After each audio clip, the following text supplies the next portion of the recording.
was with Moses when he handed down these commandments. I was witness to the covenant, the promise of a holy nation.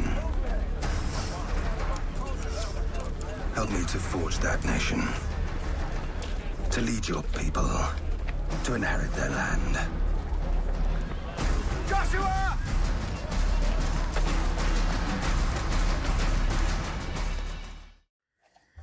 안녕하세요. 말씀과 함께 정의호 목사입니다. 오늘은 여호수아 3장의 이야기를 같이 나누겠습니다. 1장에서 여호수아가 이제 모세가 죽고 난 다음에 두려움에 떨고 있을 때 하나님께서 오셔서 두려워하지 말라, 놀라지 말라, 내가 너와 함께 할 것이다. 그렇게 말씀해 주시죠. 그리고 2장에 여호수아는 정탐꾼을 보냅니다. 거기서 기생 라합을 만나고 기생 라합을 통해서 하늘 위에 땅 아래 하나님은 너희 하나님 여호와 하나님밖에 없다라는 이야기를 듣게 됩니다. 그리고 나서 3장에 와서 여호수아가 백성들에게 이제 말하기 시작합니다. 사흘 후에 그 요단강을 건너서 넘어갈 거니까 너희들은 거룩하게 준비해라. 이렇게 명령을 내리죠. 그러면서 여호수아가 이렇게 말합니다. 너희 하나님 여호와의 언약궤 매는 것을 보거든 너희가 있는 곳을 떠나 그 뒤를 따르라. 제사장들이 언약궤를 메고 일어서거든 언약궤가 먼저 움직이거든 너희는 그곳을 떠나서 그 언약궤를 따라가라. 이스라엘 백성들이 40년 동안 했었던 일이 바로 이 일이었죠. 언약궤가 먼저 움직이고 그것은 곧 하나님께서 움직이시는 것을 의미하고 백성들은 그 하나님 움직일 때마다 그 하나님을 따라서 걸어가는 삶인 것입니다. 그걸 40년 동안 가르치셨던 거예요. 자신들이 갈 길을 정하는 것이 아니고 여호와 하나님께서 가야 될 길들을 정하시는 거죠. 거기에 우리는 그냥 따라가면 되는 거죠. 문제는 그 여호와께서 가시는 그 길을 또 일어서서 움직이시는 그 장면을 볼 수 있느냐 없느냐의 문제인데 이스라엘 백성들은 언약궤가 움직이는 것을 보았기 때문에 당연히 하나님께서 지금 가시는구나 이렇게 이해할 수 있었습니다. 오늘날 우리들도 그렇게 하나님 움직이시는 거 보고 따라 움직여야 되는데 사실 우리에게 어려운 것은 눈에 보이는 언약궤가 아니라 내 마음 안에 성령님으로 들어오신 예수님, 그 하나님의 말씀이 내 안에서 나를 이끌어 가는데 이건 믿음 안에서 경험해야 되는 일이라 쉬운 일은 아닌 것 같습니다. 여호수아는 그 언약궤와 백성들의 사이의 거리를 한 1km 정도 유지하라고 말해줍니다. 그래야 모든 백성들이 언약궤를 볼 수 있기 때문인 거죠. 저 백성들의 후미에 그러니까 여러분 200만 명이 넘는 백성들이 행렬을 지어서 가게 되면 그 백성들의 그 맨 선두와 맨 후미가 아마 거의 뭐 1km 이상 이렇게 벌어지지 않을까 싶은데요. 그러면 모든 백성들이 그 언약궤가 움직이는 것을 제사장들이 맨 궤가 가고 있는 모습을 보려면 아마도 한 1km 정도의 거리는 있어야 맨 선두도 볼 수 있고 맨 후미도 볼 수 있었을 것입니다. 여호수아가 원한 것은 그거죠. 모든 백성들이 다 봐야 한다. 하나님이 움직이시고 그 움직이심에 따라서 우리가 함께 따라간다는 것을 봐야 한다. 이게 여호와의 마음이고 또한 하나님의 마음이십니다.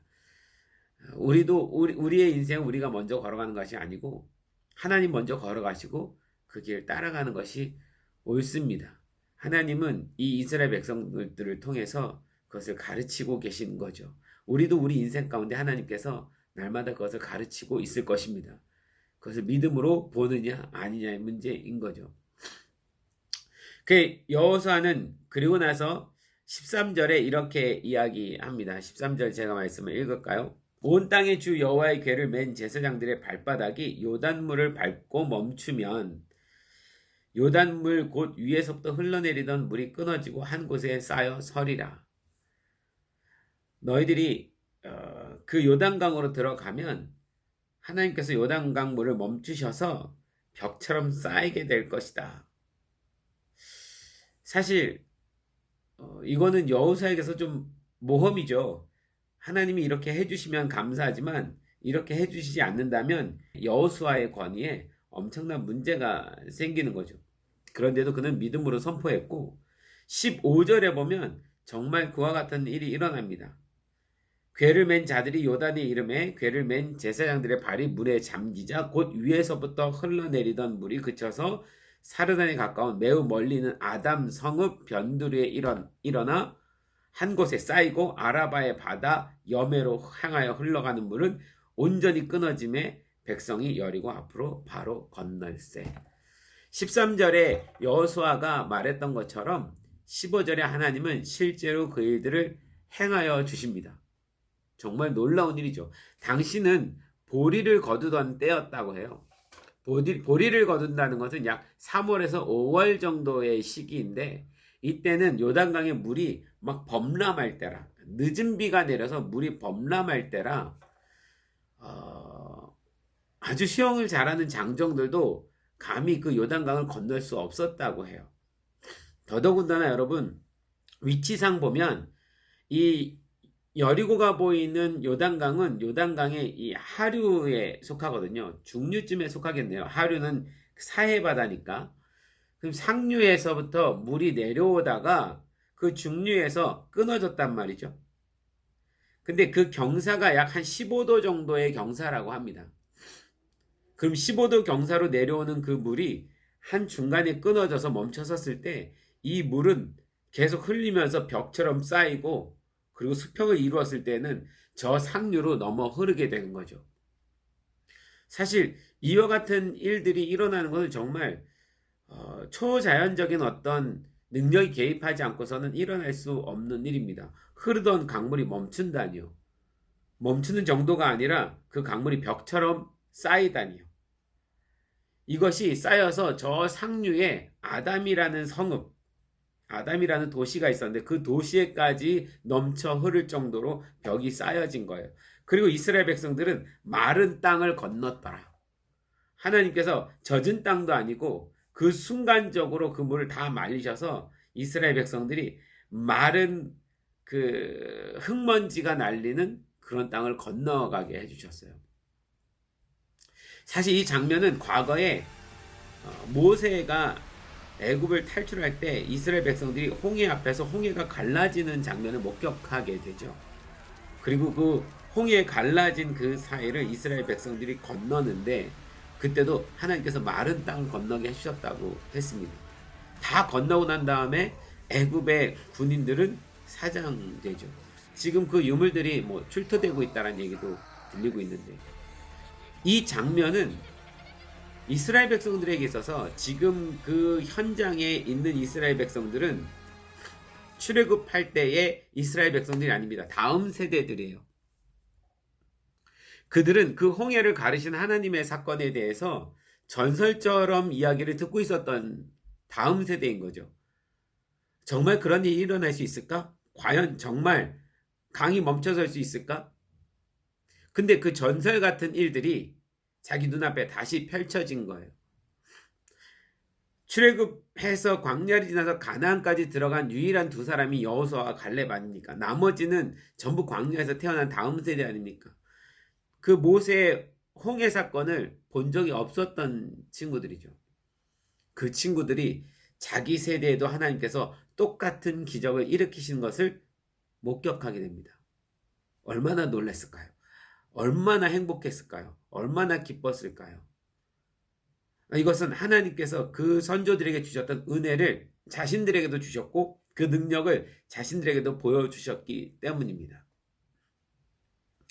이 사건으로 인해서 이스라엘 백성들 가운데는 하나님에 대한 그 능력에 대한 그리고 그 하나님의 영광스러움에 대한 놀라운 계시가 나타난 거고요. 여리고 백성들에게 있어서는 그 소문으로만 들었던 여호와 하나님, 홍해를 가르셨던 여호와 하나님, 그 하나님이 자신들의 눈앞에서 요단강을 가르는 모습을 보게 되는 사건이었습니다. 그들에겐 두려움이고 이스라엘 백성들에겐 엄청난 축복의 시간입니다. 뭐 기세가 엄청나게 등등했겠죠. 요단강을 건너게 하는 것, 이것이 하나님께 있어서는 어떤 의미였을까요? 한 3가지 정도 의미가 있다고 생각하는데, 첫 번째는 하나님의 하나님 되심이죠. 유일하신 하나님, 이 자연 만물까지도 다스리시는 하나님, 강물도 멈추게 하실 수 있는 하나님, 그 하나님이 당신의 백성들을 이끌고 가면 어디든 갈 수 있다라는 그 능력의 하나님, 그 하나님을 보여주는 사건이고, 두 번째로는 여호수아를 통해서 모세와 같은 능력을 행하시겠다라는, 그래서 여호수아의 그 권위를 하나님께서 세워주시는 그런 시간입니다.